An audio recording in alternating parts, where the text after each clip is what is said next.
మహేష్ రాజమౌళిల వారణాసి రామాయణం నేపథ్యంలోను, ప్రభాస్ నాగేశ్వన్ల కల్కి 2898 సీక్వెల్ మహాభారతం నేపథ్యంలోనూ తెరకెక్కుతున్న విషయం అందరికీ తెలిసిందే.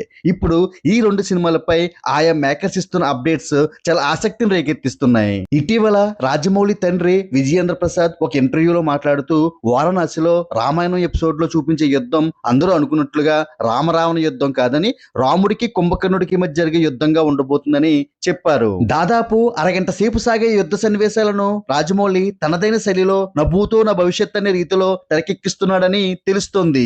ప్రస్తుతం నుంచి గతంలోనికి వెళ్లే ఈ సినిమాలో ప్రస్తుత విలన్ పేరు కూడా కుంభ కావడం విశేషం. అంటే త్రేతాయుగంలోని కుంభకర్ణుడికి ప్రతిరూపమే ప్రెజెంట్ లో ఉండే కుంభ పాత్ర అన్నమాట. ఆ యుగంలోని శ్రీరాముడే ఈ యుగంలోని రుద్ర అన్నమాట. రాజమౌళి ప్రెజెంట్ లో కుంభ క్యారెక్టర్ డిజైన్ చేసిన విధానానికి కూడా హ్యాట్సాప్ చెప్పాల్సిందే. ఎందుకంటే రామాయణంలో శ్రీరాముడు కుంభకర్ణుని చంపే ముందు కాళ్ళు చేతులు నరికేస్తాడు. దానికి ప్రతీకగానే ప్రెజెంట్ లో కుంభ క్యారెక్టర్ ని కాళ్ళు చేతులు లేనివాడిగా చూపిస్తున్నాడు రాజమౌళి. ఇది గ్రహించాక what a vision, what a thought అని రాజమౌళిని ప్రశంసించకుండా ఉండలేము. ఇక డైరెక్టర్ నాగశ్విన్ ఒక ఇంటర్వ్యూలో మాట్లాడుతూ కల్కి 2898 సీక్వెల్ ఆల్రెడీ మొదలైపోయిందని, ఈ సినిమాని చాలా వేగంగా పూర్తి చేయబోతున్నామని ప్రభాస్ అభిమానులకు చల్లని కబురు చెప్పాడు.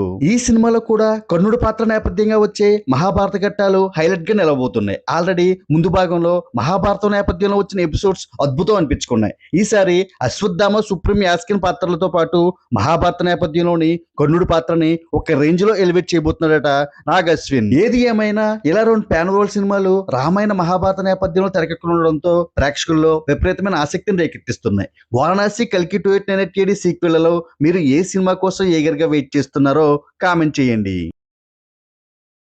Like, share and subscribe cine master.